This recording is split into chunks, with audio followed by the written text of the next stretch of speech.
I call it the golden circle.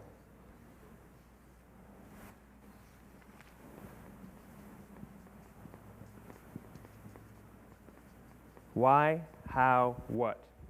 This little idea explains why some organizations and some leaders are able to inspire where others aren't. Let me define the terms really quickly. Every single person, every single organization on the planet knows what they do, 100%. Some know how they do it, whether you call it your differentiating value proposition or your proprietary process or your USP. But very, very few people or organizations know why they do what they do. And by why, I don't mean to make a profit. That's a result. It's always a result. By why, I mean what's your purpose? What's your cause? What's your belief? Why does your organization exist? Well, as a result, the way we think, the way we act, the way we communicate is from the outside in. It's obvious. We go from the clearest thing to the fuzziest thing. But the inspired leaders and the inspired organizations, regardless of their size, regardless of their industry, all think, act, and communicate from the inside out. Let me give you an example. I use Apple because they're easy to understand and everybody gets it. If Apple were like everyone else, a marketing message from them might sound like this.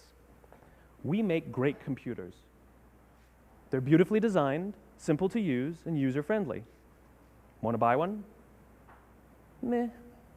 And that's how most of us communicate. That's how most marketing is done, that's how most sales is done, and that's how most of us communicate interpersonally. We say what we do, we say how we're different or how we're better, and we expect some sort of behavior, a purchase, a vote, something like that.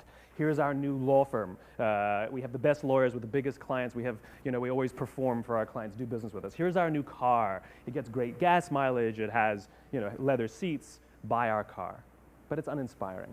Here's how Apple actually communicates.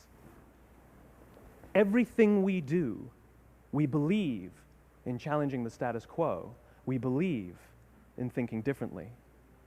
The way we challenge the status quo is by making our products beautifully designed, simple to use, and user-friendly.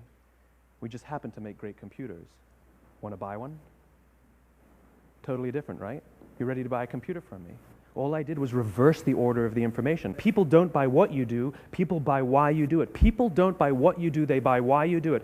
This explains why every single person in this room is perfectly comfortable buying a computer from Apple. But we're also perfectly comfortable buying an MP3 player from Apple, or a phone from Apple, or a DVR from Apple. But as I said before, Apple's just a computer company. There's nothing that distinguishes them structurally from any of their competitors. Their competitors are all equally qualified to make all of these products. In fact, they tried. A few years ago, Gateway came out with flat-screen TVs. They're eminently qualified to make flat-screen TVs. They've been making flat-screen monitors for years. Nobody bought one. Dell came out with MP3 players and PDAs. And they make great quality products, and they can make perfectly well-designed products. And nobody bought one. In fact, talking about it now, we can't even imagine buying an MP3 player from Dell. Why would you buy an MP3 player from a computer company?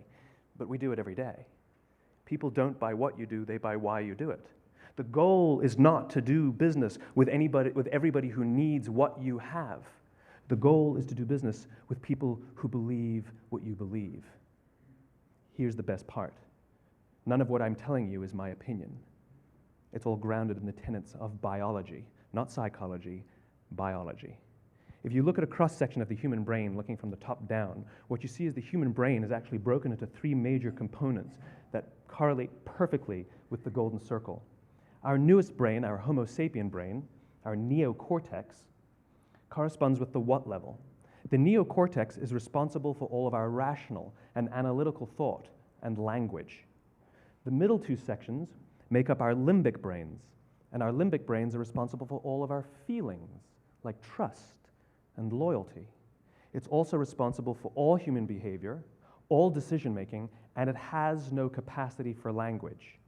In other words, when we communicate from the outside in, yes, people can understand vast amounts of complicated information like features and benefits and facts and figures. It just doesn't drive behavior. When we communicate from the inside out, we're talking directly to the part of the brain that controls behavior, and then we allow people to rationalize it with the tangible things we say and do. This is where gut decisions come from. Sometimes you can give somebody all the facts and your figures, and they say, I know what all the facts and details say, but it just doesn't feel right. Why would we use that verb? It doesn't feel right, because the part of the brain that controls decision making doesn't control language. And the best we can muster up is, I don't know, it just doesn't feel right. Or sometimes you say you're leading with your heart or you're leading with your soul. Well, I hate to break it to you, those aren't other body parts controlling your behavior. It's all happening here in your limbic brain, the part of the brain that controls decision making and not language.